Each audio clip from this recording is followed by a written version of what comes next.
இன்றைக்கி நம்ம இப்படி ஒரு அருமையான புளி சாதம் எப்படி பண்ணலான்னு பார்க்கலாம். இது ரொம்ப சூப்பராக சிம்பிளாக எப்படி பண்ணலான்னு பார்க்கலாம், டேஸ்டியாக.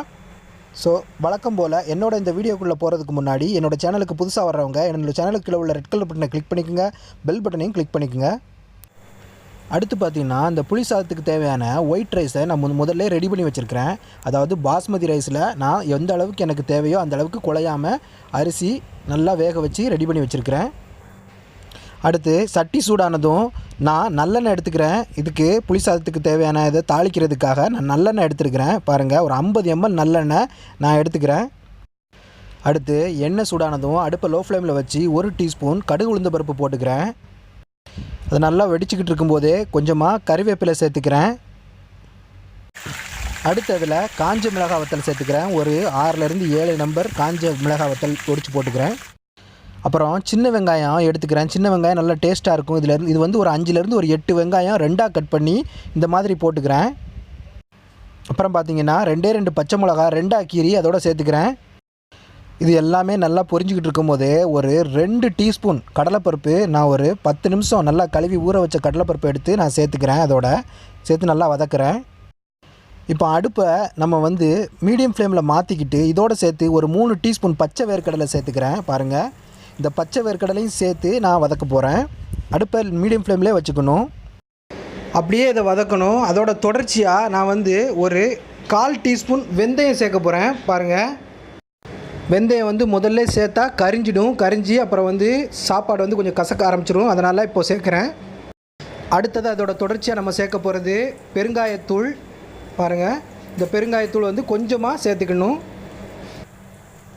பெருங்காயத்தூள் சேர்த்ததுக்கப்புறம் நமக்கு தேவையான அளவு கொஞ்சமாக உப்பு சேர்த்துக்கலாம். இப்போதைக்கு வதங்குறதுக்காக இந்த மாதிரி மீடியம் ஃப்ளேமில் வச்சு முழுக்க நல்லெண்ணெயிலே வதக்கணும்.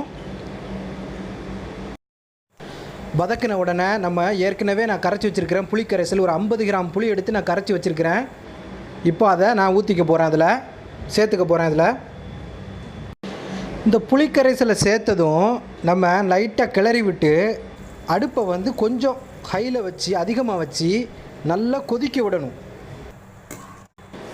இப்போ பார்த்தீங்கன்னா தெரியும், நல்லா அடுப்பை கூட்டி வச்சாச்சு, நல்லா கொதிச்சுக்கிட்டு இருக்குது. இப்போ நம்ம இதோட கொஞ்சமாக மஞ்சள் தூள் சேர்த்துக்கிறோம். இந்த அளவுக்கு மட்டும் மஞ்சள் தூள் சேர்த்து நம்ம நல்லா கொதிக்க விடுறோம்.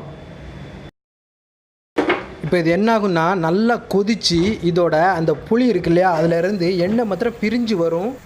இப்போ பார்த்தீங்கன்னா உங்களுக்கே தெரியும் எப்படி அந்த எண்ணெய் மாத்திரம் தனியாக பிரிஞ்சு வந்திருக்குன்னு. நான் இப்போ அடுப்பை ஸ்லோ பண்ணிட்டேன், குறைச்சிட்டேன். பாருங்கள், நல்லா பிரிஞ்சு ரெடி ஆயிடுச்சு. இப்போ ரெடியான இந்த புளி தொக்கை எடுத்து நம்ம ஆல்ரெடி ஏற்கனவே ரெடி பண்ணி வச்சுருக்க அந்த சாதத்தில் கொஞ்சமாக விட்டு கிளறி எடுக்க போகிறோம். இதில் பார்த்தீங்கன்னா கொஞ்சமாக தேவையான அளவுக்கு எந்த அளவுக்கு தேவையோ அந்த அளவுக்கு விட்டு எப்படி நம்ம கிளறி எடுக்கமோ அதில் தான் இதோட டேஸ்ட்டே அடங்கியிருக்கு. எல்லாத்தையும் நல்லா சேர்த்துக்கலாம். கொஞ்சமாக எல்லா இடத்துலையும் படுற அளவுக்கு நல்லா கிளறி விட்டு ரெடி பண்ணிக்கலாம். செம்மையாக வந்திருக்கு, நல்லா கலர்ஃபுல்லாக இருக்குது. பாருங்கள், இந்த அளவுக்கு நல்லா கிளறி விட்டுக்கணும். இந்த மாதிரி நல்லா கிளறி விடணும். இருக்கிற எல்லாத்தையுமே அதில் போட்டு மிக்ஸ் பண்ணி எடுத்தோம்னா புளியோதரை ரெடி ஆயிடுச்சு. புளி சாதம் பாருங்கள், செம்மையான புளி சாதம் ரெடி ஆயிடுச்சு.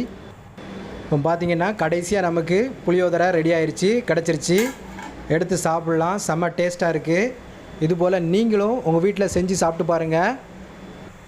இந்த வீடியோ உங்களுக்கு பிடிச்சிருந்துச்சின்னா லைக் பண்ணுங்கள், உங்கள் ஃப்ரெண்ட்ஸுக்கும் ஷேர் பண்ணுங்கள், கமெண்ட் பண்ணுங்கள், மறக்காமல் சப்ஸ்கிரைப் பண்ணுங்கள். என்னோட இந்த வீடியோ பொறுமையோடு வாட்ச் பண்ணதுக்கு மிக்க நன்றி. மீண்டும் SMS ஃபுட் மாஸ்டரோட அடுத்த ஒரு சுவாரஸ்யமான வீடியோவில் நான் உங்களை சந்திக்கிறேன். நன்றி.